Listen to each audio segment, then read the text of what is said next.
On va maintenant revenir sur, et ça c'est le fait de l'été quand même, sont les attaques des pirates contre les sites de l'administration française. Alors on a la DGFiP, ce sont les finances publiques, c'est le fisc. On a pris les données des données individuelles, on a pris aussi les cadastres, on a pris les successions. Il y a l'éducation nationale aussi.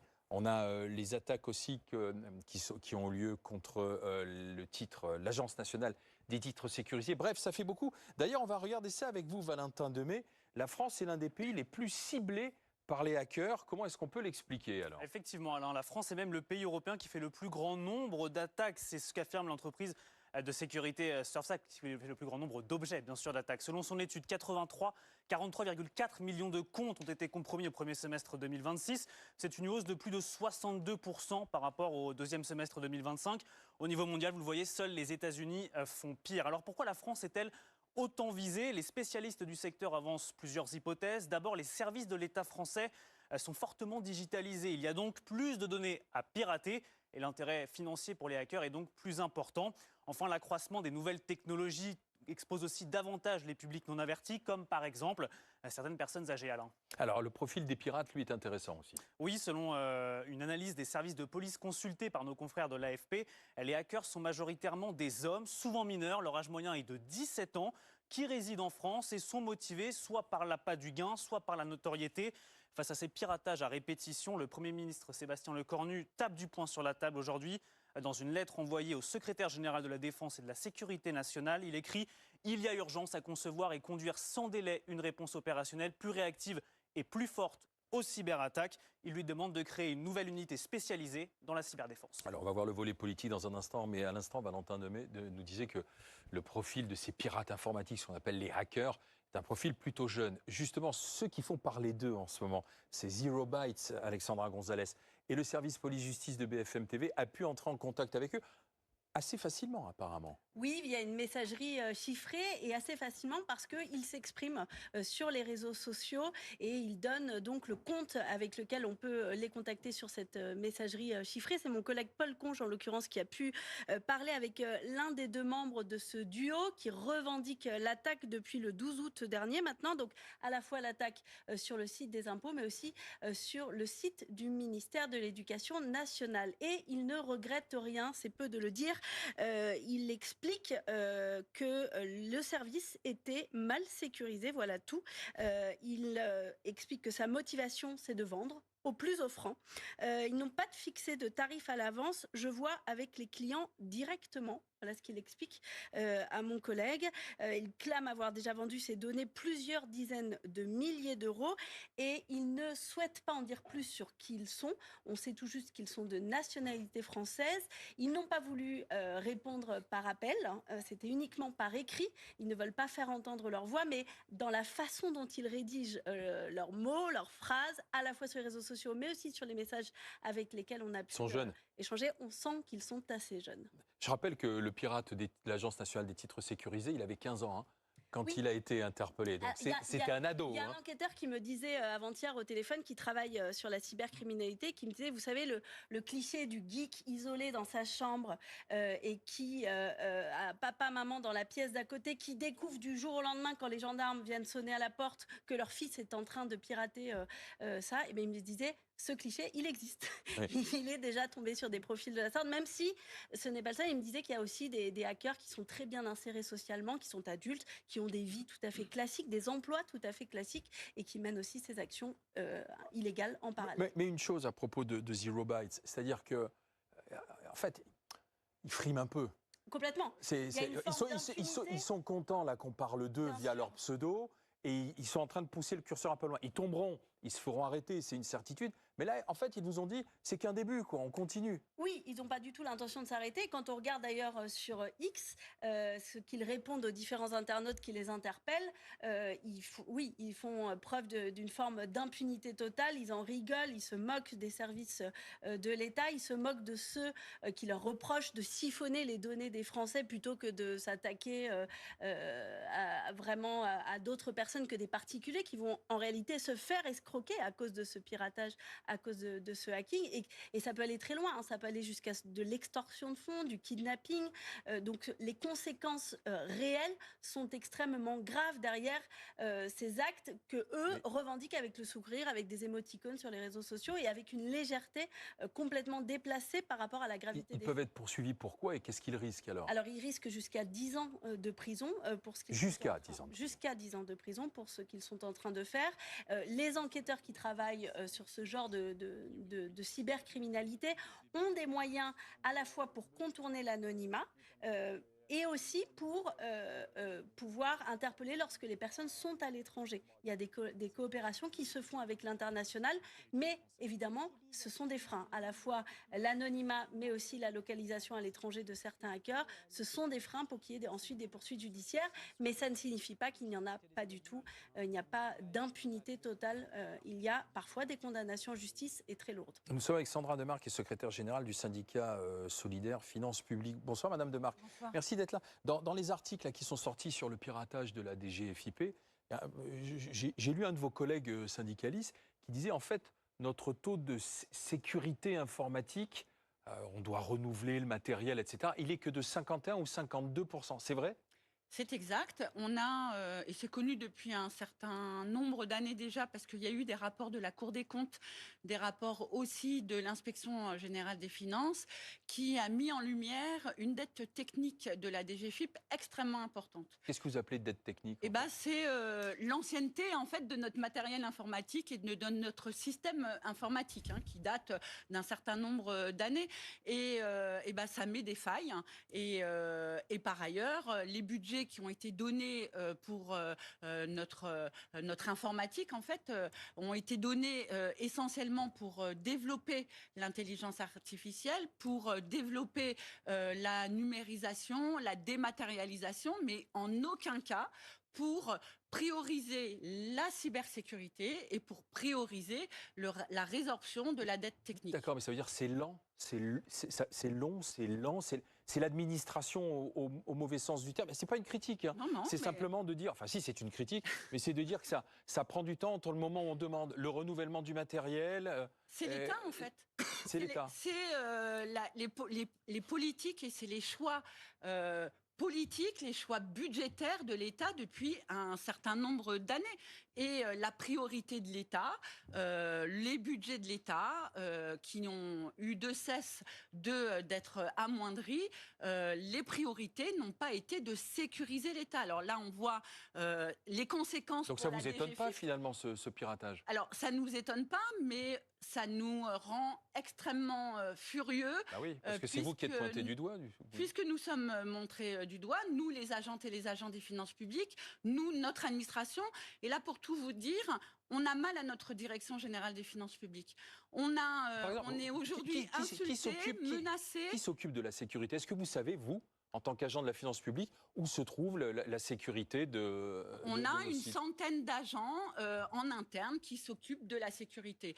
Sur une administration 2.0 depuis des années dématérialisée, avec un réseau informatique extrêmement lourd et extrêmement ancien par ailleurs, 100 personnes pour sécuriser notre système informatique, c'est évidemment pas suffisant. Et ça, c'est aussi le résultat des baisses d'effectifs année après année, où nos services informatiques aujourd'hui à la DGFiP, mais partout dans les administrations de l'État, n'ont pas été à la hauteur. Et on a aussi supprimé des postes d'informaticiens à la Direction générale des finances publiques. Mais Marwan Ouaram, on vous voit sur les plateaux, on vous connaît, vous êtes un ancien hacker, vous êtes devenu expert en cybersécurité. C'est une question d'effectifs? C'est une question de matériel, c'est une question de logiciel mental, de priorisation. Voilà, moi je pense plutôt que c'est une question de priorisation. C'est-à-dire qu'ils ont communiqué d'ailleurs sur ça, la DGFiP, c'est qu'il n'y a pas eu assez de moyens humains débloqués sur des problématiques très peu complexes. Ils ont simplement mobilisé tout leur savoir et leurs compétences sur des problématiques complexes, ce qui a fait que, ce qui a eu pour conséquence de délaisser et de laisser exposer et vieillissant les failles béantes et le matériel du coup des finances publiques. Mais c'est quoi, le matériel qui n'est plus adapté? Ça veut dire quoi? Alors là, on parle tout simplement de formation en interne, par exemple. Tout simplement apprendre aux agents des finances publiques à ne pas ramasser de clés USB dehors et à ne pas les brancher sur leur ordinateur, par exemple. Ça, on ne Je peut pense pas. que Excusez-moi, mais ça, on ne peut Très pas. bien. voilà. Le VPN est bloqué. Nous n'avons pas la possibilité de mettre des clés USB Alors, dans dans nos ce- ordinateurs. Bah, Dans c'est ce une cas-là, bonne il faut chose. nous expliquer pourquoi est-ce que c'est un VPN des finances publiques qui s'est connecté Qui a été compromis. qui a été compromis et Oui. qui a fait l'exfiltration de données. Donc C'est ça veut dire que simplement c'est une erreur qui a été commise Ça par veut un dire agent. qu'il y a un agent, ou du moins les informations d'identification d'un agent ont été usurpées par les cyberattaquants. Oui. Et ce qui permet en général ce type d'usurpation d'identifiants, c'est les erreurs humaines, tout simplement. Que ce soit de ramasser une clé USB ou une autre, cliquer sur un lien, télécharger une pièce jointe, etc. Il y a un mail compromis, quoi, c'est ça. Totalement. Ça, vous avez un bon filtre sur les mails qui arrivent chez vous? Parce que Alors- ça peut être aussi, on ouvre peut-être une boîte mail personnelle à côté de la boîte mail professionnelle, on Ça peut être l'utilise. tout à fait ça. Ça peut être le fait de se connecter à la maison sur le VPN du travail pour travailler de la maison, par exemple aussi. Il peut y avoir énormément de failles et ces failles sont principalement Sans que la humaines. personne le sache forcément, Voilà. d'ailleurs. Ah oui, aussi. ce n'est pas volontaire. Non, non, Bien C'est sûr. la Ah, on sait pas, compromission, il peut y avoir aussi, la compromission des corruption. identifiants et des mots de passe, parce que c'est comme ça qu'il est rentré dans notre système, en compromettant un identifiant et un mot de passe d'un agent ou de même plusieurs d'agents ou d'agentes des finances publiques. Ça, c'est pas de c'est pas de la faute de l'agente et de l'agent. C'est que sûr. là, on a eu une attaque précise, d'un acte malveillant pour justement s'introduire dans notre système. Et là, la question aussi, elle est aussi cruciale aujourd'hui, c'est nous qu'on pose, c'est comment la direction générale n'a pas pu détecter cette intrusion au mois de juin. Quand il y a eu l'intrusion qui a été faite au mois de juin, ils ont coupé l'accès du cybercriminel, mais ils n'ont pas détecté l'extraction de données. Et Oui, nous, il a pu continuer de faire ça ses nous extractions. interroge. Quoi. Comment ça se fait? En fait, Zero Bytes revendiquait justement sur son compte Twitter qu'ils avaient été détectés par les finances publiques et que malheureusement, rien n'avait été fait. Ça n'a pas été coupé. Il n'y a rien qui n'avait été coupé, l'exfiltration a quand même pu avoir lieu alors que pourtant ils avaient été détectés pendant le processus. Donc là, finalement, on se demande réellement pourquoi est-ce On se que demande les où est choses la ont été malveillance. laissées jusqu'au bout. Ça veut dire quoi? On peut se demander où est la malveillance. On a un État qui nous demande d'être des champions, et je sais que Marwan, tu es d'accord avec moi, on nous demande d'être des champions de l'hygiène numérique. Donc on nous met nos affichettes, on en a déjà parlé. Et en fait, aujourd'hui, l'État est lui-même pas un champion de l'hygiène numérique. Donc rien n'est fait, on n'a pas de double authentification nulle part, dans aucune institution. On se demande, nous, en cybersécurité, et toute la communauté m'a envoyé, en voyant en plateau, m'a envoyé cette question en disant, mais demande pourquoi on n'a pas la double authentification. C'est déjà un premier point. Ensuite, pourquoi on ne forme pas.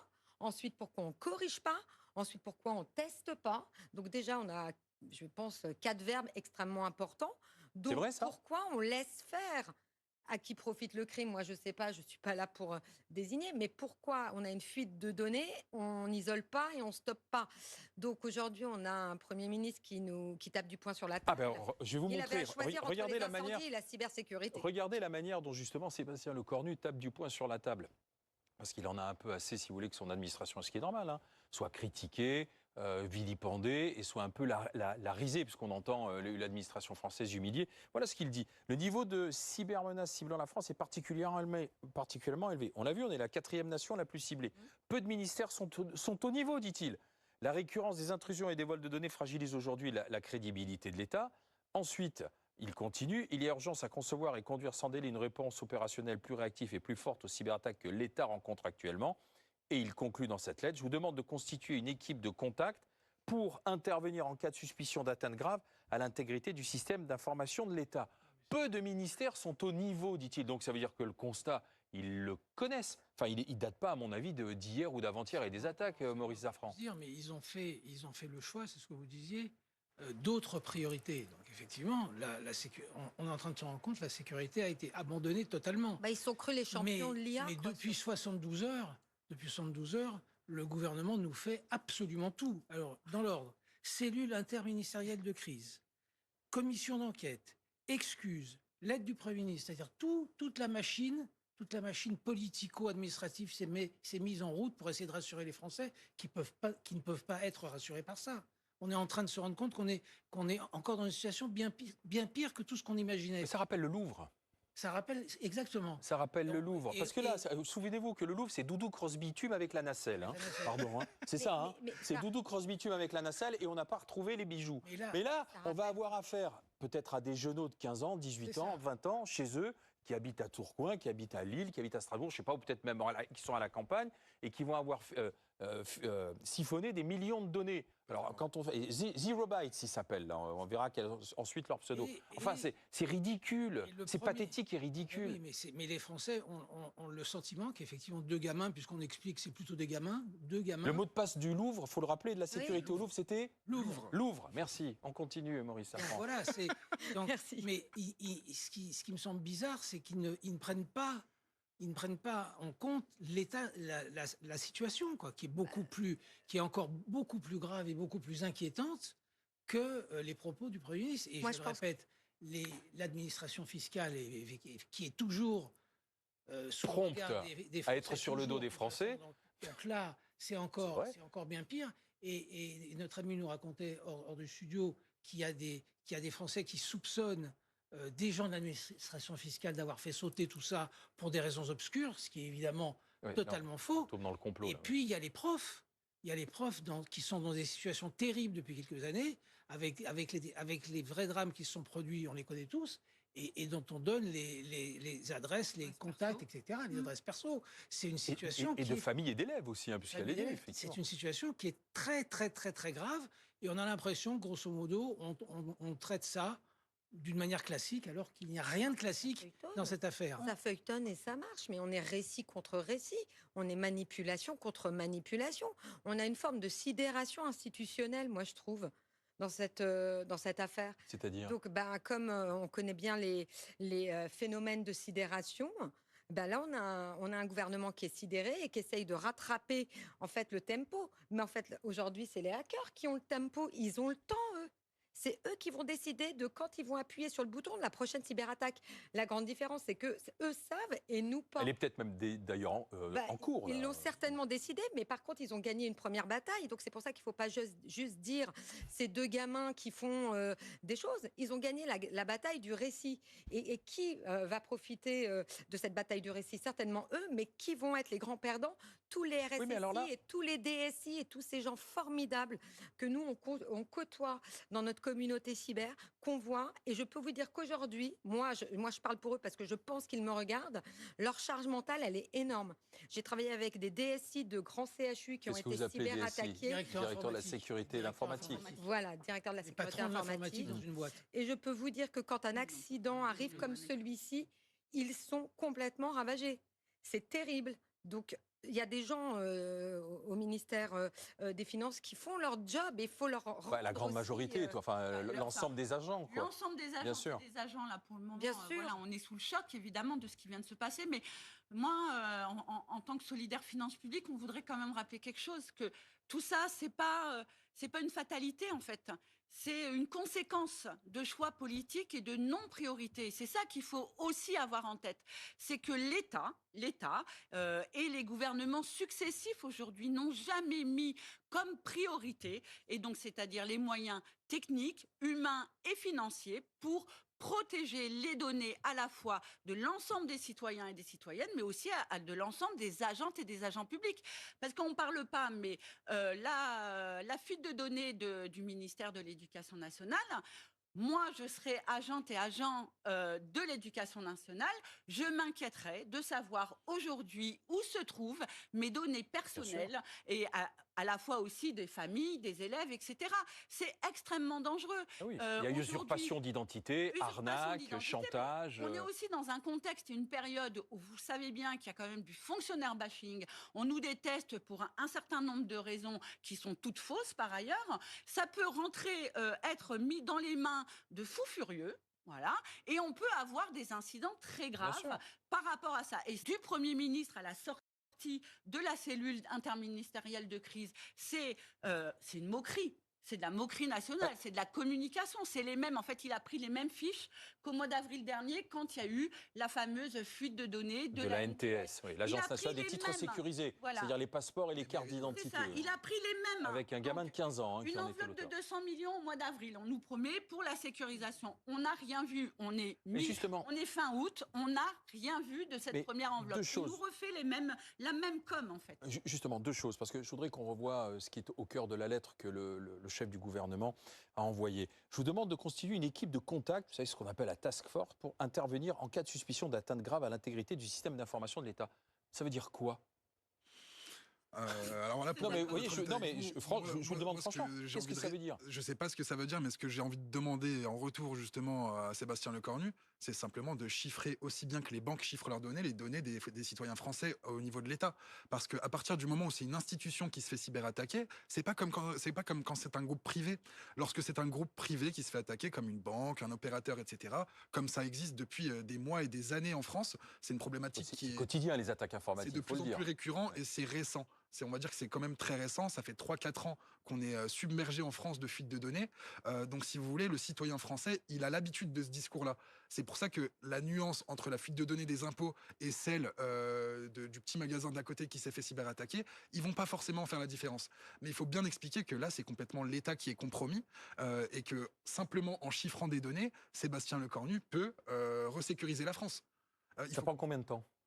Pour être honnête avec vous, ça dépend du volume de données, ça peut prendre un temps fou, parce qu'il y a énormément d'entités qui ne communiquent pas entre elles en France, qui doivent être individuellement auditées et sécurisées, mais ça pourrait prendre 1 an comme 2. Voilà. Mais c'est une problématique qui va être réglable plutôt rapidement. Bien sûr, ce que je voudrais comprendre, Maurice, c'est des pays européens qui, au moment où les ingérences russes ont commencé, je pense à l'Estonie par exemple, ont réagi tout de suite en disant la prochaine guerre, il y a des années déjà, elle est numérique. La prochaine guerre, elle sera numérique. Et donc, ils ont mis le paquet en plusieurs milliards pour dire nous devons sécuriser tous nos services, nous devons aider aussi le citoyen. Et on a une vraie culture, que ce soit en Estonie, dans les pays baltes ou dans d'autres pays, des pays scandinaves ou nordiques, de dire, alors peut-être parce qu'ils sont plus au fait de la menace, ils ont eu les Russes pendant longtemps, il faut réagir, on investit.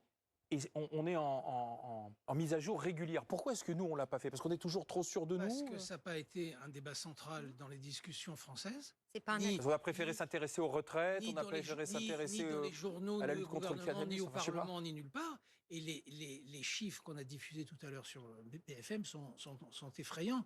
Les nombres de centaines de milliers d'attaques en France et beaucoup moins en Espagne, en Italie, en Allemagne. C'est ça, il faut savoir c'est spectaculaire, même cet écart montre, en réalité, qu'est-ce qu'il montre, cet écart, qu'on n'a rien fait. C'est ça la vérité. Il faut savoir que la France... C'est aussi simple que ça. Hein. Alors, quand même, à décharge de la France, il faut savoir que la France fait partie du tiers 1 des pays les plus sécurisés au niveau cyber sur le niveau mondial, et c'est un classement qui a été fait par l'ONU. Donc c'est réellement la preuve pour moi que même... On peut pas dire que c'est une France passoire alors. On ne peut pas dire que c'est une France passoire non plus, parce que c'est le hashtag qui tourne beaucoup sur les réseaux sociaux. Si la France est une passoire, l'Espagne est une passoire également, l'Estonie est une passoire également, enfin tous les pays voisins le sont également. C'est juste que la France est très attractive pour les cybercriminels. Oui, mais pourquoi elle est attractive? Mais la France, elle est très attractive pour les cybercriminels. Mais parce qu'ils savent que c'est plus facile d'y rentrer. Il y a énormément d'administrations qui ont digitalisé leurs données. Ils savent tout simplement qu'il y a énormément d'enjeux, c'est-à-dire qu'il y a énormément d'argent en jeu ou derrière ces données-là, et des possibilités de déstabilisation qui sont énormes via le volume de données qui est présent sur les citoyens français sur Internet. Et dans une municipalité comme la vôtre, c'est une prise de conscience que vous avez eue sur les attaques informatiques. Donc vous avez, même si je suppose que vous devez en déjouer régulièrement. Oui, on en déjoue, mais on en déjoue de moins en moins. Les services sont formés. Au sein de la commune de Torigny-sur-Marne, en tout cas, les services sont formés. Et c'est ce que j'ai dit, double authentification, correction, formation, accompagnement. Et le travail est réalisé conjointement avec la région, le département. Et ça fonctionne comme ça. Mais ça prend du temps, de toute manière, de faire une montée en compétences aussi sur les agents administratifs. C'est-à-dire que, comme le disait Marouane, on est sur une nouvelle matière. Et là, on va entrer en campagne présidentielle. Oui. Est-ce qu'on va faire la mise à jour des services? Est-ce qu'on va faire le nécessaire pour se dire, faut pas... Parce que vous imaginez qu'une cyberattaque se passe les ingérences se passent aussi pendant la campagne électorale. Il peut y avoir des millions de données qui fuitent, ça peut être utilisé pour un camp, contre Mais il y un en camp. aura. Donc peut-être il y a un enjeu important là aussi. Qu'est-ce qu'on va faire pendant les 8-9 mois qui restent pour qu'effectivement la campagne ne soit pas totalement polluée par des attaques de ce type-là? C'est une question fondamentale. Et si vous dites qu'il faut 1 an ou 2 pour remettre le système en place avec plus de sécurité, ça laisse du temps aux pirates. Des jours assez compliqués en avril et en mai prochain. Un dernier mot. Oui, un dernier mot. Je voudrais simplement quand même, pour rassurer quand même, et de rappeler qu'il n'y a pas de zéro danger possible. Non, ça n'existe pas. Ça n'existe pas. Ça n'existe Il y a de la plus. sécurité, on met des... Enfin, moi, je ne suis pas spécialiste, mais on met des portes blindées de plus en plus pour sécuriser, voilà. Mais je voulais quand même aussi rappeler que la Direction générale des finances publiques, mine de rien, est une administration qui est quand même très sécurisée. Voilà. Là, il y a eu une faille qu'il faut savoir d'où elle vient, comment, etc., pour évidemment la réparer, pour améliorer, pour sécuriser, pour former les agentes et les agents de plus en plus, etc., mais former aussi l'ensemble de la population, hein, parce que la question numérique, elle concerne tout le monde, en fait, aujourd'hui, et rappeler que notre administration, aujourd'hui, et que ce qui se passe, c'est de la responsabilité de l'État et qu'aujourd'hui, la crise de confiance, parce qu'il y a une crise de confiance, et c'est une crise étatique. Ce n'est pas simplement une crise de notre administration, ça concerne l'ensemble de l'État. Et on espère très rapidement que les annonces, ça sera vraiment des actes concrets, sans attendre la présidentielle, parce qu'il y a un autre débat qui est important avant la présidentielle, c'est évidemment les questions budgétaires, et à travers la loi de finances, on verra si ce qui est en train de se passer aujourd'hui dans les administrations, en particulier, le gouvernement en tire des leçons.